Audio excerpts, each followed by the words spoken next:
1절 말씀 이 시간 교독하도록 하겠습니다. 2장 1절. 사흘째 되던 날 갈릴리 가나에 혼례가 있어 예수의 어머니도 거기 계시고 예수와 그 제자들도 혼례의 청함을 받았더니 포도주가 떨어진지라 예수의 어머니가 예수에게 이르되 저들에게 포도주가 없다 하니 예수께서 이르시되 여자여 나와 무슨 상관이 있나이까 내 때가 아직 이르지 아니하였나이다. 그의 어머니가 하인들에게 이르되 너희에게 무슨 말씀을 하든지 그대로 하라 하니라. 거기에 유대인의 정결 예식을 따라 두세 통 드는 돌 항아리 6이 놓였는지라. 예수께서 그들에게 이르시되 항아리에 물을 채우라 하신즉 아귀까지 채우니 이제는 떠서 연회장에게 갖다 주라 하시매 갖다 주었더니 연회장은 물로 된 포도주를 맛보고도 어디서 났는지 알지 못하되 물떠온 하인들은 알더라. 연회장이 신랑을 불러 말하되 사람마다 먼저 좋은 포도주를 내고 취한 후에 낮은 것을 내거늘 그대는 지금까지 좋은 포도주를 두었도다 하니라. 같이요. 예수께서 이 첫 표적을 갈릴리 가나에서 행하여 그의 영광을 나타내시매 제자들이 그를 믿으니라. 아멘. 메리 크리스마스. 네. 우리가 이처럼 성탄절이 있다는 게 감사하죠. 또 이 성탄절에 이처럼 주님 앞에 나와 예배할 수 있다는 자체가 얼마나 큰 은혜인지 모릅니다. 교회 안에는 많은 절기들이 있습니다. 우리가 그런 절기들을 잘 우리가 활용을 해서 은혜를 받을 수 있는 기회로 삼으셔야 됩니다.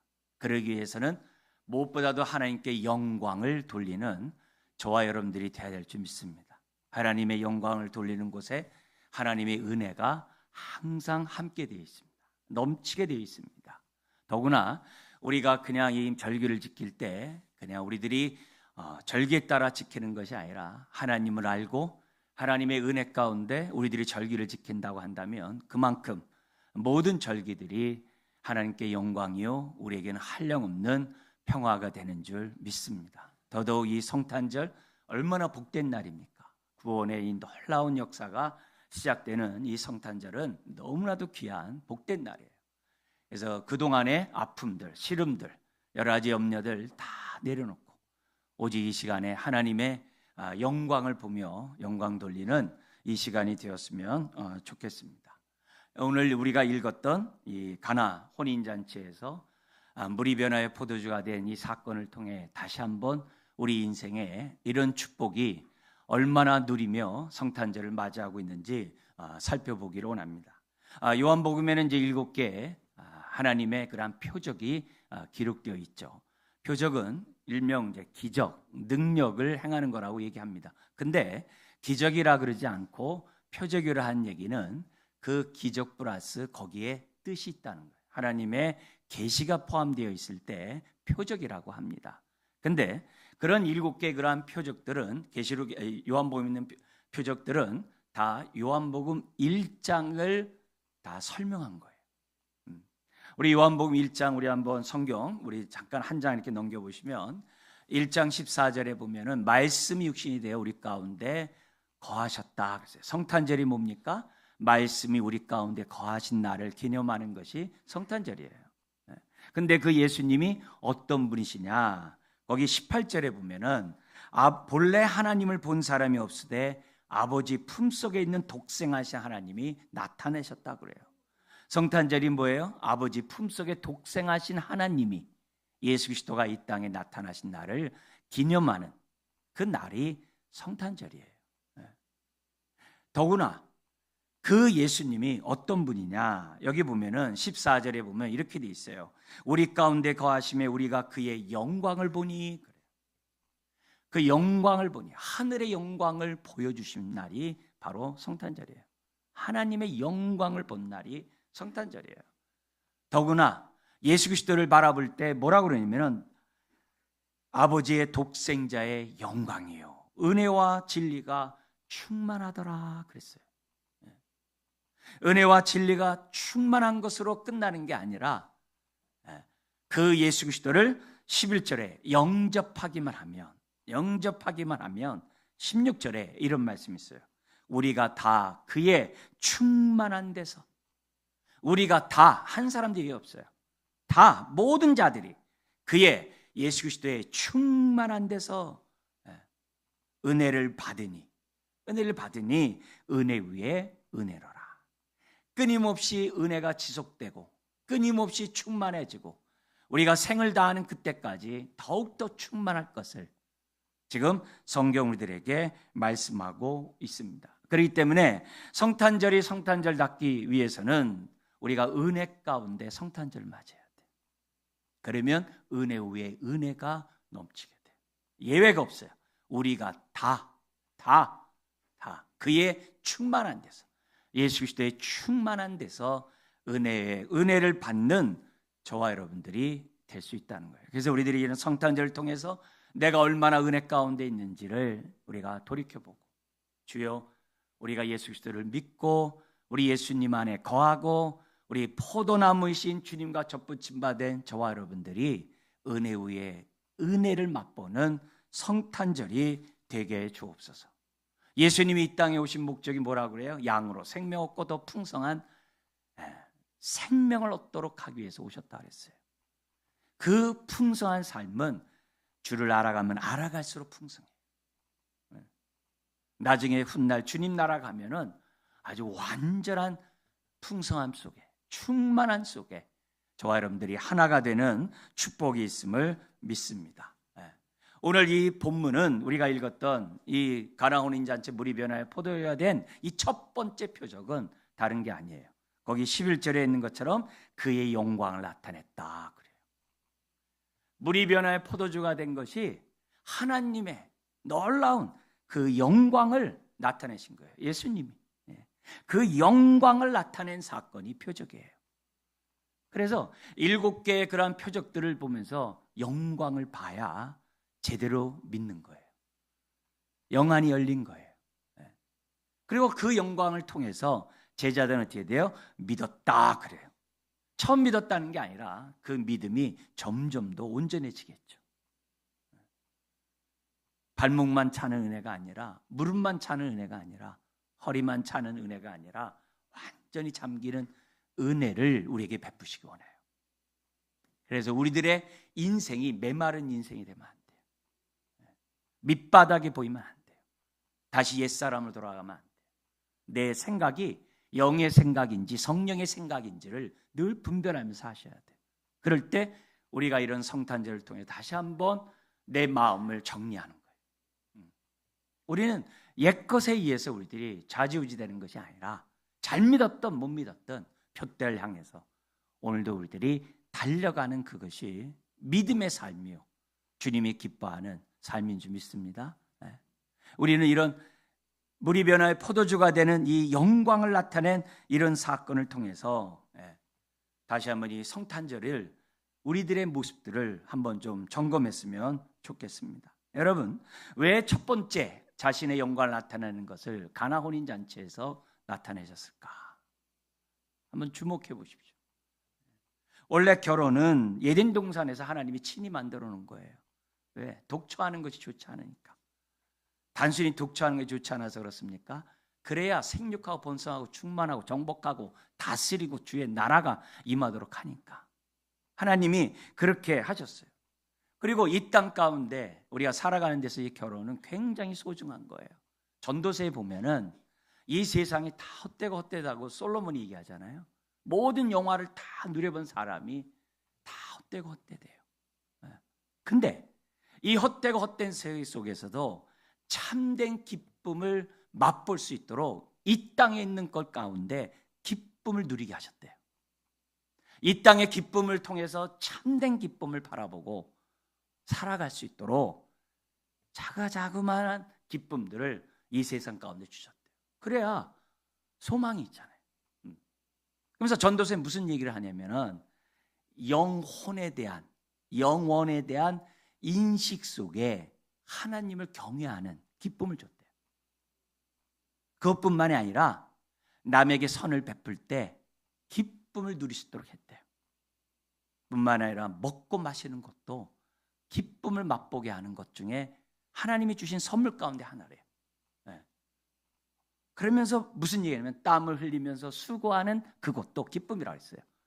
근데 그 가운데 뭐가 있냐면은 결혼함으로 함께 하나님의 축복을 누리는 그 기쁨 또한 여러 기쁨 가운데 하나가 결혼이라고 얘기를 해요. 오늘 이 가나 혼인잔치도 예수님의 첫 사역을 시작하고 표적을 나타내는 그 모습에서 가나 혼인잔치를 복되게 하셨음을 우리는 기억해야 돼요. 자, 근데 이 땅에서의 혼인잔치에는 흥이 깨지는 일들이 발생한다는 거예요. 오늘 본문에 보니까 포도주가 떨어졌대요. 아직 잔치가 끝나지 않았는데 포도주가 끊어졌대요. 유대인들은 수치 문화예요. 우리하고 비슷해요.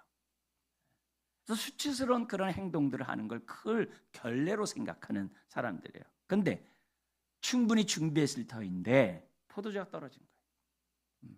이거는 마치 이 땅의 삶에 누리는 그 기쁨들은 흥이 떨어지는, 포도주가 떨어지는 거와 같다는 거예요. 그래서 우리는 참된 기쁨을 붙잡아야 돼요. 참된 기쁨을 맛봐야 돼요. 그래야지만이 이 땅의 소소한 여러 가지 기쁨들이 보다도 어떻게 돼요? 온전한 기쁨으로 하나님이 채워가시고 바꿔주시고, 우리로 하여금 더욱더 참된 기쁨 가운데 이 땅의 일상의 그 기쁨들을 누리도록 하나님이 함께 하신다는 거죠. 그걸 성경 우리들에게 가르쳐주고 있어요. 자, 근데요, 이 떨어진 포도가 떨어진 이런 상황 가운데 예수님의 육신의 어머니 마리아의 행동을 주목해 보십시오. 3절에 보니까는 포도주가 떨어졌다는 얘기를 마리아가 알아요. 아마 마리아와 이렇게 연관된 그러한 결혼식이었던 것 같아요. 그러니까 예수님도 초대를 받았겠죠.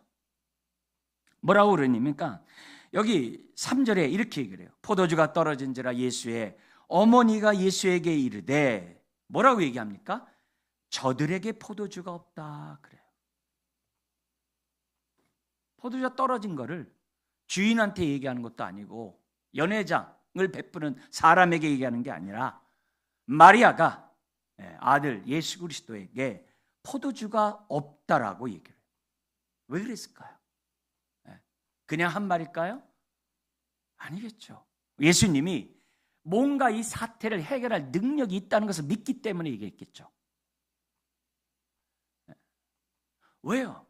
본인이 누구보다 잘 알잖아요. 성령으로 예수님이 잉태됐다는 것도 알고, 잉태되기 전에 가브리엘 천사를 통해서 어떤 구원의 역사를 행할 것임을 다 들었고 다 알고, 이미 태중에서부터 성령 충만한 자기 잉태한 예수 그리스도를 다 알았잖아요. 다 알았잖아요. 그 모든 걸 안 마리아가 이 난감에 처해 있는 그 잔치집에서 포도주가 떨어지자 예수님에게 얘기하는 거예요. 포도주가 없다. 포도주가 없다. 그런데 4절에 보면 예수님의 반응이 너무 충격적인 말을 하세요. 뭐라고 얘기합니까? 같이 한번 4절 읽어볼까요? 예수께서 이르시되 여자여 나와 무슨 상관이 있나이까? 내 때가 아직 이르지 아니하였나이다 그래요. 아니 어머니 보고 여자래요. 근데 이 여자란 단어는 우리가 얘기하는 여자가 아니라 그 당시에 가장 극존칭의 표현이에요. 여성들이 높일 수 있는 가장 극존칭의 표현이 이 단어예요. 우린 여자로 번역을 했습니다만 그 단어예요. 그래도 어머니에게 하는 말이 이게 무슨 말버릇이 이렇습니까? 여자요 그래요. 근데 그 다음 기절을 보세요. 내 때가 아직 이르지 아니었나이다. 이게 무슨 말이에요? 예수님이 여자여라고 얘기했을 때에는 이미 내 때와 연관돼서 지금 어떻게 돼요? 말씀을 하셨다는 거예요. 이게 무슨 말이에요? 예수님이 구원의 사역을 시작하는 공생애라고 그래요. 공생의 삶을 시작하는 그 순간 마리아도 구원받아야 될 한 영혼에 불과한 거고, 육신의 어머니가 아니라 나의 어떻게 돼요? 말씀을 들어야 되는 제자에 불과한 거고, 심지어는 나중에 보면 당신의 모친이 여기 와 있습니다. 그러니까 뭐라 그래요? 누가 나의 모친이냐고 그래요. 하나님의 말씀에 순종하는 자가 나의 모친이라고 얘기까지 하세요. 공생의 삶을 시작하는 그 순간 마리아도 구원받아야 될 대상에 불과하다는 것을 지금 보여주는 거예요. 근데 이 말이 듣는 부모의 마음은 얼마나 가슴을 찌르는 말이겠습니까? 얼마나 가슴을 후려파는 말이겠습니까? 그런데 마리아가 대단한 것은 그렇게 후려파는 말을 했음에도 불구하고 삐지거나 속상하게 하거나 역정내거나 그러지 않아요. 마리아는 예수님이 하신 말씀 중에 내 때가 이르지 않았다는 그 말에 귀를 기울였어요.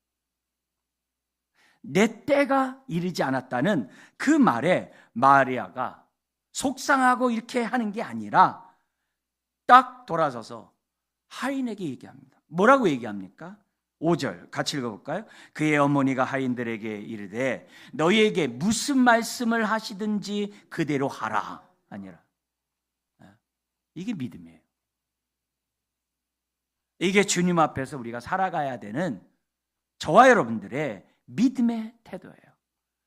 우리는 여러 가지 상황 때문에 하나님을 제대로 섬길 때가 참 많아요. 우리의 마음에 따라, 상황에 따라, 여건에 따라, 기분에 따라 너무 많아요. 그렇지만 마리아는 그 순간에 내 때가 이르지 않았다라는 그 말 속에 뭐예요? 그 때를 지금 열면 되는 거예요. 하인에게 뭐라고 말하든지 지금 어떻게 돼요? 그대로 하라는 거예요. 다 모든 걸 맡겼어요. 거기서 어떻게 포도가 떨어졌는데 뭔 일이 됩니까? 그렇지만 요한복음 1장 3절에 보면은 예수님이 만물을 창조하시고 만물을 붙들고 계시고 어느 하나도 주님이 창조하지 않은 게 없다 그랬어요. 이 모든 걸 알고 있는 믿음의 사람은 지금 다 맡긴 거예요. 바랄 수 없는 중에 바라는 것이 믿음이라고 그랬잖아요. 다 맡겨요. 그러자 우리 주님이 행동하여 그게 6절 이하에 나오죠. 마침 거기에 정결 예식에 따라 두세 통 드는 돌 항아리 6개가 있는 거예요. 손을 씻기 위해서 우리가 들어올 때 하기 위한 그런 모습이에요. 근데 결례에 따라 정결 예식에 따라 율법에 따라 이 말이에요.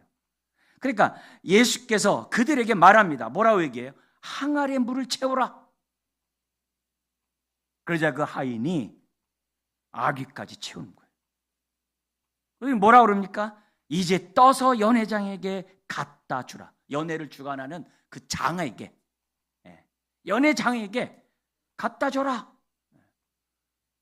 그랬더니 연회장이 물로 된 포도주를 맛보고도 어디서 났는지 알지 못하되 물떠온 하인들은 알더라. 연회장이 신랑을 불러서 뭘 하냐?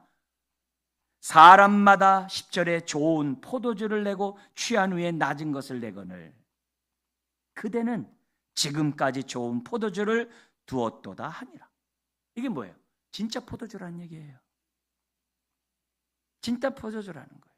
그것도 연회장이라면 모든 포도주의 맛을 다 아는 자예요. 그 사람이 보더라도 극상품의 포도주를 내놨다라고 지금 말하고 있어요. 포도주를 가장 극상품의 포도주로 대접할 수 있도록 우리 주님이 베푸셨다는 거예요.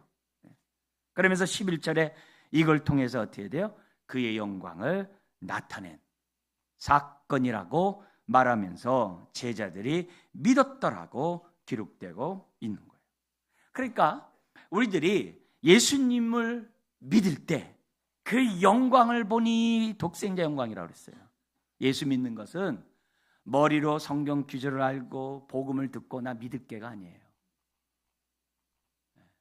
내 눈이 열려서 영광의 주를 보고 믿는 게 믿는 거예요. 말씀도 그냥 한국말에서 들린다고 해서 들리는 게 아니에요. 그 말씀이 나의 영이요 생명의 말씀으로 받아들일 때 말씀을 믿는 거예요.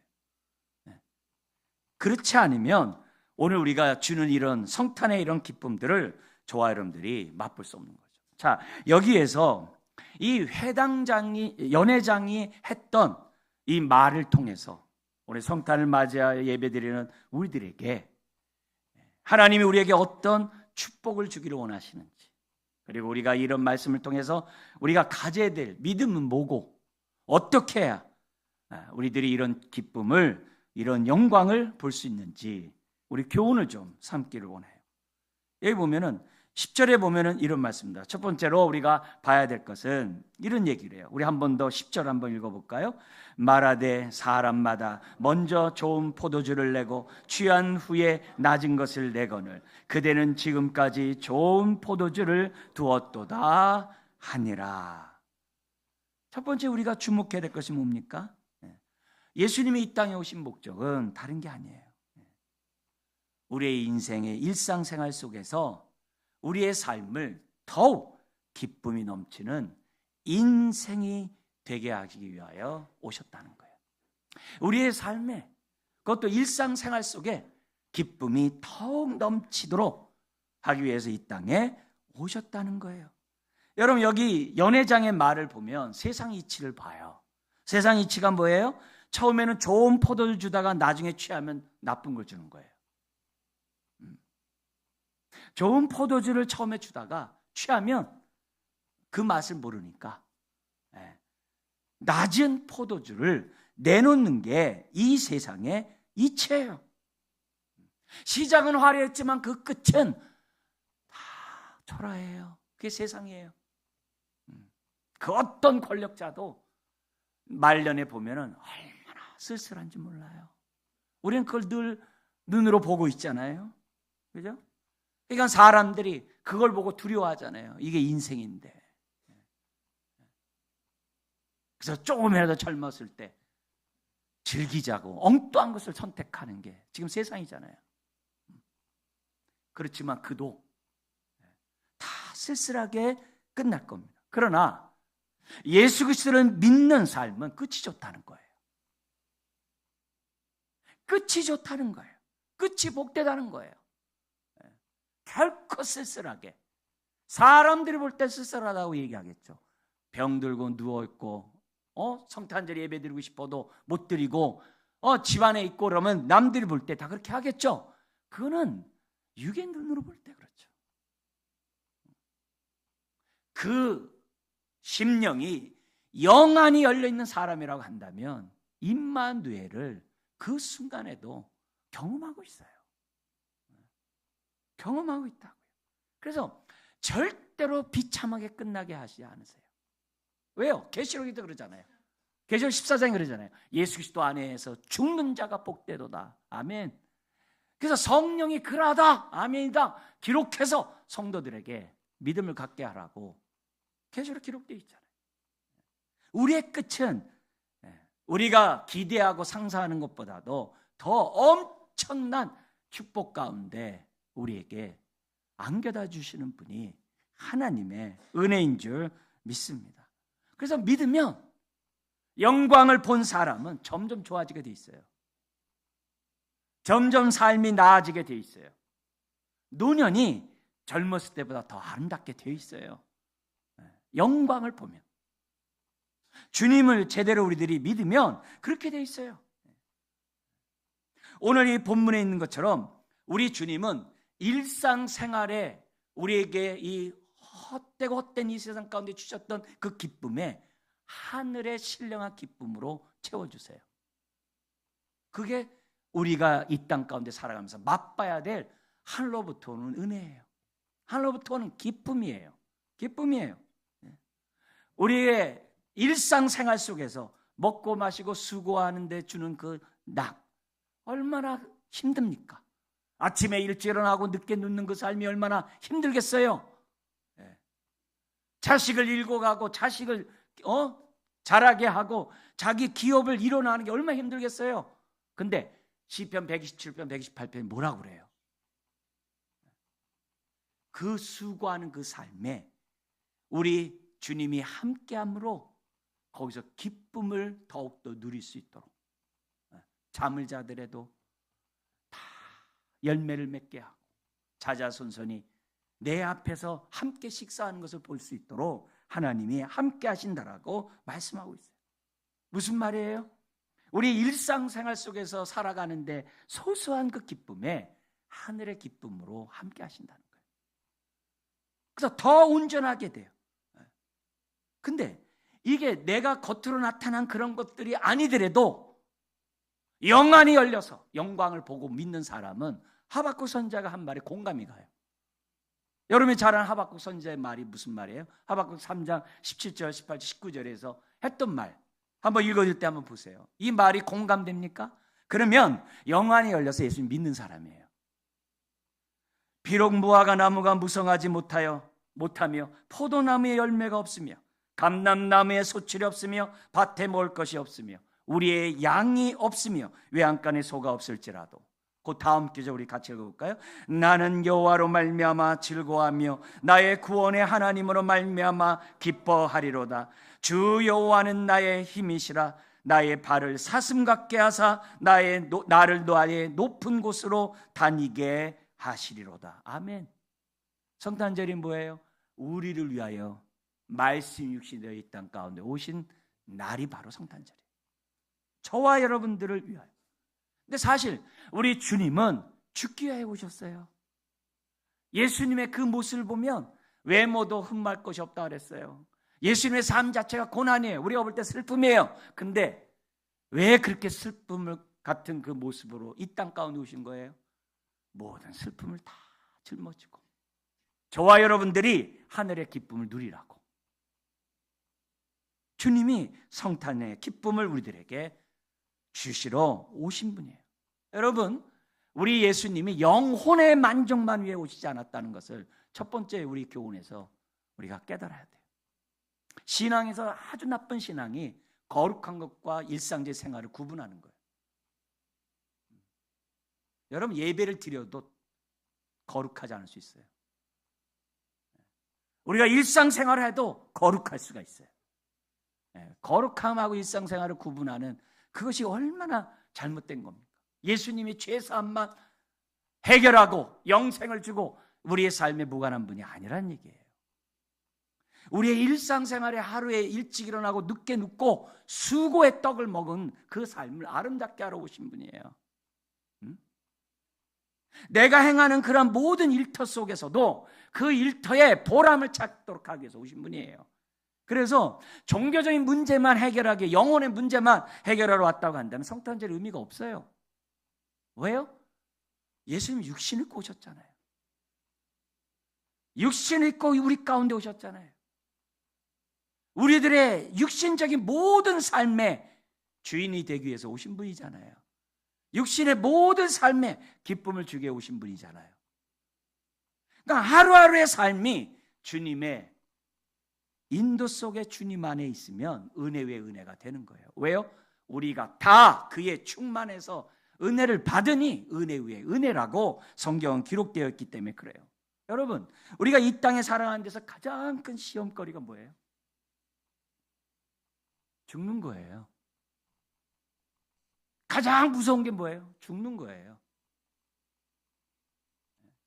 우리의 미래가 왜 이렇게 불확실하고 두렵습니까? 죽음 문제가 해결 안 돼서 그래요. 죽음보다 우리에게 시험거리가 없어요. 그렇지만 히브리서 2장 14, 15절에서 18절까지 있는 말씀을 보면 뭐라고 그래요? 예수님이 왜 육신을 입고 우리와 똑같은 모양을 가졌냐 이게요. 이유를 명확하게 해요. 죽기를 무서워하는 자를 도와주기 위해서. 그리고 모든 시험 당하는 자들을 능히 도와주기 위해서. 예수님이 육신을 입고 우리 가운데 오셨다고 그래요. 그게 성탄절이에요. 우리 하나님은 그냥 보좌에만 앉아 계신 분이 아니에요. 고개를 숙이시고 우리의 삶의 고통을 해결하기 원하시고 슬픔을 치유하기 원하시고 우리의 메마른 인생을 기름지게 하시고 믿으면서 그냥 소망 없이 살아가고 믿으면서도 그냥 옛사람에 따라 살아가는 그렇게 하도록 내버려 두신 분이 아니에요. 성탄절을 통해서 우리가 분명히 깨달아야 돼요. 예수 그리스도 안에 있는 모든 것이 다 거룩해요. 다 하나님의 영광이에요. 모든 게 다 하늘의 기쁨을 누릴 수 있는 영역이라는 사실을 저와 여러분들이 잊어서는 안 돼요. 지금 가나 혼인 잔치의 기쁨이 이제 끝나는 그런 곳에 기쁨을 더해 주잖아요. 그것도 극상품의 포도주를 통해 기쁨을 더하시잖아요. 우리의 인생에 기쁨을 더하기 위해 오신 날이 성탄절이에요. 그래서요, 예수 그리스도를 만나면 인생의 의미가 달라지는 거예요. 우리의 하루의 수고의 의미가 달라지고요, 우리의 땀의 의미가 달라지고요, 우리의 봉사와 헌신의 의미가 달라지는 거예요. 그게 은혜에 의해 은혜의 축복을 경험한 사람들이 갖는 축복입니다. 늦게 늦는 것이 수고가 아니라, 고역이 아니라 소망 가운데 기쁨으로, 감사함으로 반응하는 것이 하나님의 기쁨이에요. 하나님 주신 기쁨이에요. 그게 오늘 우리가 이 메시지 속에서 무엇보다 첫 번째로, 하나님은 우리의 일상생활 속에 기쁨이 하늘의 기쁨으로 채워주시기 위해 오셨다는, 우리가 첫 번째, 그게 성탄절이에요. 육신을 입고 왔다는 사실을 잊어서는 안 돼요. 육신의 문제, 우리 주님이 함께 한다는 사실을 잊어서는 안 돼요. 여러분, 어깨도 좀 피시고, 또 숨도 좀 크게 들이마시고, 심지어 좀 눈가의 주름도 좀 피시고, 눈을 좀 크게 뜨시고, 우리가 성탄의 기쁨을 누렸으면 좋겠어요. 더 나아가 우리 하나 더 마지막으로 본다면, 여기 보면은 물이 변하여 포도주가 되게 하신 것처럼, 여기 지금 이 연회장이 마지막에 한 말을 보십시오. 10절에 그대는 지금까지 좋은 포도주를 두었도다, 이렇게 했어요. 이건 신랑이 한 말이에요. 그렇지만 말을 바꿔서, 신부인 저와 여러분들의 신랑은 예수님이시잖아요. 그렇잖아요? 예수님이 우리에게, 우리를 위하여 뭘 남겨뒀든지를 우리가 뭐냐면 기대하고 믿어야 되냐면, 지금까지 좋은 포도주를 두었도다를 나로 하여금 고백하게 하시는 우리 주님을 믿자는 거예요. 지금까지 삶이 이렇다고 해서 앞으로의 삶도 그렇게 믿음 없는 생활하지 말라는 거예요. 마리아가 포도주가 떨어졌을 때 예수님에게 없습니다 라고 말했듯이, 내가 이렇게 살았기 때문에 내일도 그럴 거다, 그렇게 믿음 없는 말 하지 말고 은혜 위에 은혜라고 그랬잖아요. 물이 변하여 포도주가 된다 그랬잖아요. 내 인생을 변하여 새로운 피조물이 되게 하셨잖아요. 그렇다면 내 인생을 송두리째 바꾸셨다는 사실을 믿고, 근데 이 믿는 것으로 끝나는 게 아니라 우리의 고백이, 예수님 살고 보니까 점점 좋은 포도주가 있네요. 마지막 주의 나라에 갔을 때는 할렐루야 하겠죠. 계시록에 먼저 간 자들이 얼마나 종려나무 가지를 흔들며 하나님께 영광을 돌립니까?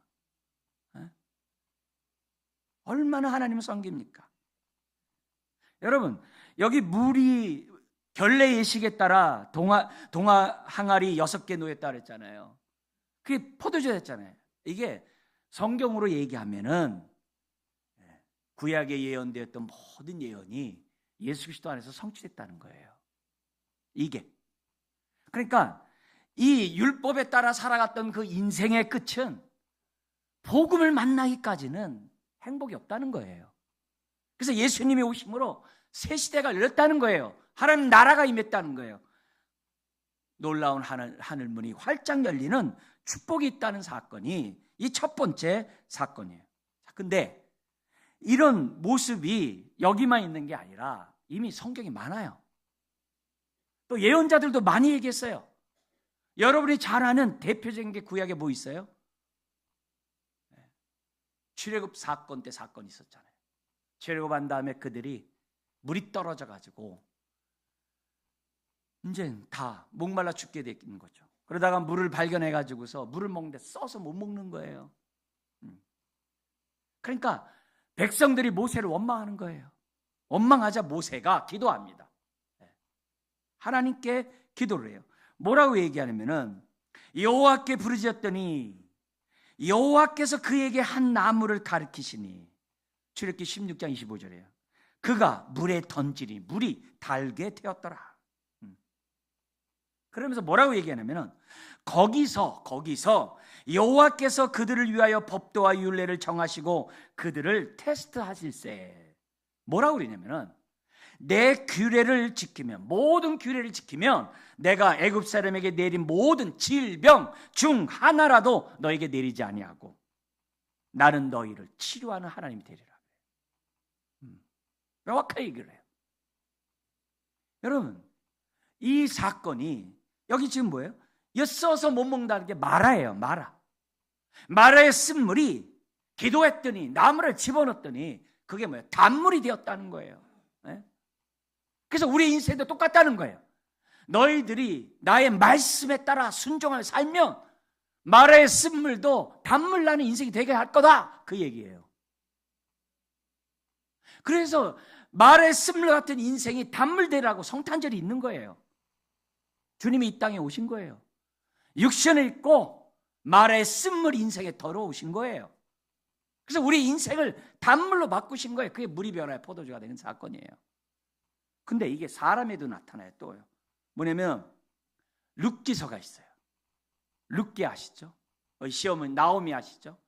나오미가 뭔가 이렇게 기근을 만나가지고 살기 위해서 이웃나라 갔다가 남편과 두 아들 다 잃고 혼자 된 자기뿐만 아니라 두 며느리에게 너희들은 고향으로 다시 집으로 가고 나는 고향으로 돌아가겠다고 얘기했을 때, 여러분 이제 룻이 이제 따라 나서는 사건이 있지 않습니까? 근데 고향에 오면은 거긴 다 땅 분배 속에 가족끼리 다 친족끼리 살기 때문에 오니까 나오미가 왔다는 얘기 듣고 사람들이 막 반기면서 얘기를 하는 거예요. 그래서 나오미야, 근데 나오미가 희락이에요. 기쁨이란 단어예요. 기쁨아 얘기를 하니까 나오미가 뭐라 그러냐면은 나를 나오미라 부르지 말고 나를 마라로 부르라 그래요. 우리 젊은이들 마라탕 생각하면 안 돼요. 마라라 그래요. 괴로움이라 부르래요. 괴로움이라 부르래요. 그러니까 이는 전능자가 나를 괴롭혔다 이게요. 근데 룻이 어떻게 돼요? 기업물을 그 손주를 턱 난 거예요. 보아스를 통해 난 거예요. 그러자 여인들이 룻기서 4장 14절 보면 나오미에게 찬송해요. 여호와께서 오늘 너에게 기름부을 자가 없게 하지 아니하셨도다. 이게 여인 중에 가장 큰 기쁨이에요. 아주 복 중에 가장 큰 복이 여자가 받는 이 축복이 이거였어요. 그거였어요. 너를 통해 대가 이어간다는 거죠. 이 아이의 이름이 이스라엘 중에 유명하게 되기를 원하노라. 그래서 그의 밑에 후손으로 다윗이 나오고 예수님이 난 거예요. 여러분, 나옴의 인생을 마라 같은 인생을 바꾸셨어요. 그게 성탄절이에요. 그게 은혜를 받아야 돼요. 은혜 위에 은혜를 받아야 될 이유가 다른 게 아니에요. 흥이 떨어지지 않기 위해서요. 이 땅에서는 기쁨이 떨어지게 돼 있어요. 이런 절기를 통해 다시금 은혜를 받아야 돼요. 근데 신약에도 있어요. 4장의 수가성 여인 아시죠? 남편이 많이 있지만 지금도 남편이 없다라고 얘기하는 그 여인, 남들이 없는 그 떼약볕 그 정오에 물들어온 여인, 얼마나 힘들겠어요. 너무나도 고통스러운 여인이죠. 근데 그 여인이 주님을 만나요. 그리고 주님 앞에 대화 가운데 예수님이 이런 얘기합니다. 예수께서 대답하여 이르시되 이 물을 마시는 자마다 다시 목마르려니와. 우리가 세상에 누리는 기쁨들은 일시적이에요. 그걸 통해 영원한 것을 우리가 바라봐야 되는데, 다시 목마르려니와 내가 주는 물을 마시는 자는 영원히 목마르지 아니하니니 내가 주는 물은 그 속에서 뭐예요? 영생하도록 솟아나는 샘물이 되리라. 은혜 위에 은혜가 되리라. 우리가 다 그의 충만해서 안 돼서 은혜를 받으니 은혜 위에 은혜가 되라. 그 얘기예요. 그러니까 여자가 얘기합니다. 주여 그런 물을 내게 주사 목마르지도 않고 또 여기 물 길러 오지도 않게 하옵소서. 얼마나 마음 아픈 얘기입니까?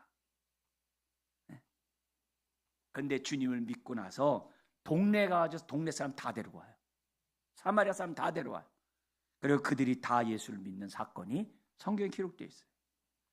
여러분, 예수님 왜 성육신 하셨다고요?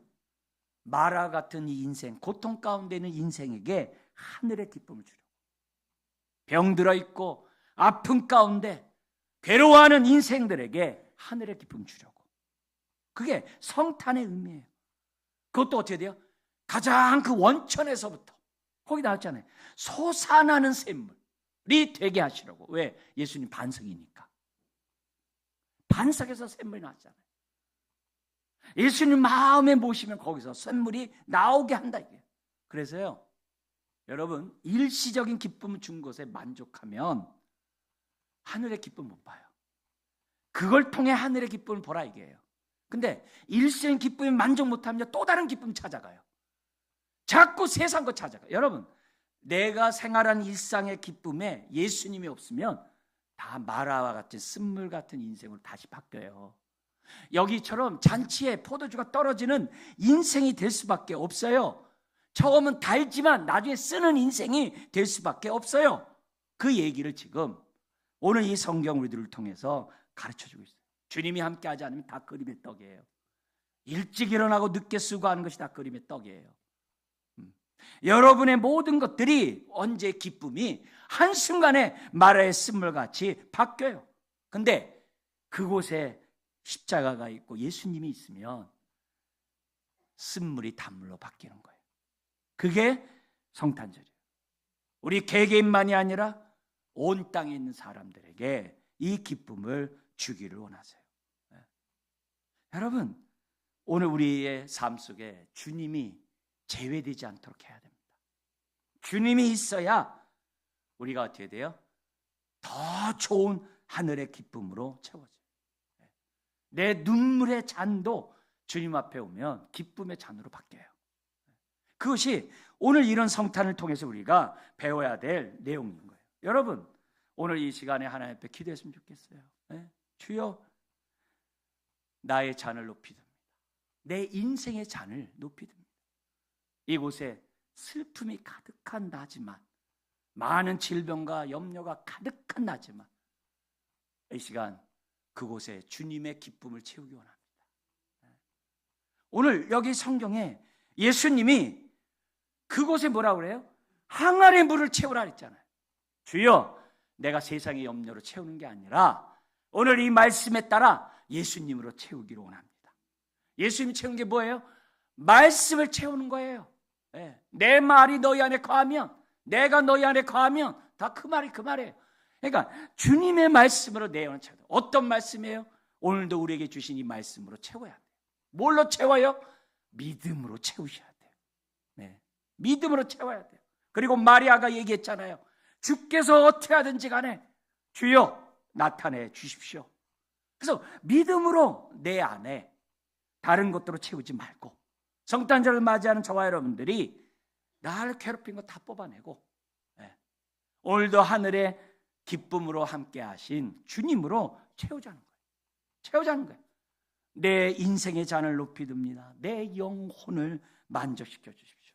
그리고 나의 일상생활 속에 기쁨의 기쁨을 더하여 주옵소서. 말씀이 육신일까요? 우리 가운데 거하신다고 하지 않았습니까? 우리가 다 그의 충만한 데서 받은 은혜 왜 은혜라고 하지 않았습니까? 주님, 내 영혼을 주님으로 채워주소서. 말씀으로 채워주십시오. 은혜로 채워주십시오. 먼저 채워야죠. 그러면 우리의 인생이 물이 변하여 포도주가 되게 하듯이 하늘의 기쁨으로 충만할 줄 믿습니다. 여러분, 세상 그런 데 떠내려가지 마세요. 또 다른 기쁨을 얻으려고 하지 마세요. 예수님만 붙잡으셔야 돼요. 하나님 앞에 외식하면 안 돼요. 하나님 앞에 은혜 받은 척하면 안 돼요. 주님과 온전히 우리가 하나 되는 저와 여러분들이 돼야 돼요. 오히려 믿음 없는 것을 회개하고 믿음의 기도에는 이런 능력이 나갈 수 없다는 것을 기억하고 나에게 하나님 앞에 주님 충만하지 않음을 용서해 주십시오. 다른 것을 내가 내 몸에 채운 것을, 내 삶에 채운 것을, 내 영혼에 채운 것을 용서해 달라고 우리 기도하기 원해요. 여러분, 마지막 때는 더 좋은 걸 주세요. 여기 얘기한 것처럼 지금까지 좋은 포도주를 주께서 두셨다가 이제 주셨군요. 그럼 우리 주님 뭐라 할까요? 얘야, 그게 그렇게 좋냐? 조금만 더 가봐라야. 더 좋은 게 있단다. 네가 나를 알면 알수록, 네가 나를 온전히 믿으면 믿을수록, 네가 내 말에 온전히 순종하면 순종할수록 더 좋은 포도주를 네가 맛볼 것이다. 여러분 우리들의 생을 다하는 그때까지 우리 솟아나는 샘물이 되신 주님을 우리가 오늘도 만나고 또 이 성탄을 통해서 다시 한번 회복하고 하나님 앞에 부르짖는 은혜 위에 은혜를 주옵소서. 저와 여러분들 다 되길 주의 이름으로 축원합니다. 기도하겠습니다. 하나님 아버지, 오늘도 성탄절을 맞이하여 우리의 이런 말과 같은 인생에 단물로 바꿔주시니 감사합니다. 말씀이 육신이 되어 우리 가운데 거하시는 축복으로 인하여 은혜 위에 은혜 솟아나는 샘물 반석이 되게 하시니 감사합니다. 주여, 오늘 주의 머리 숙인 주의 자녀들 육의 눈을 다 주님 벗어버리게 하시고 영안이 활짝 열리게 하여 주옵소서. 주여, 성령으로 생각하고 성령으로 주님 앞에 나아가고 주님을 인하여 기뻐하고 기뻐하는 주의 자녀들 되게 하여 주옵소서.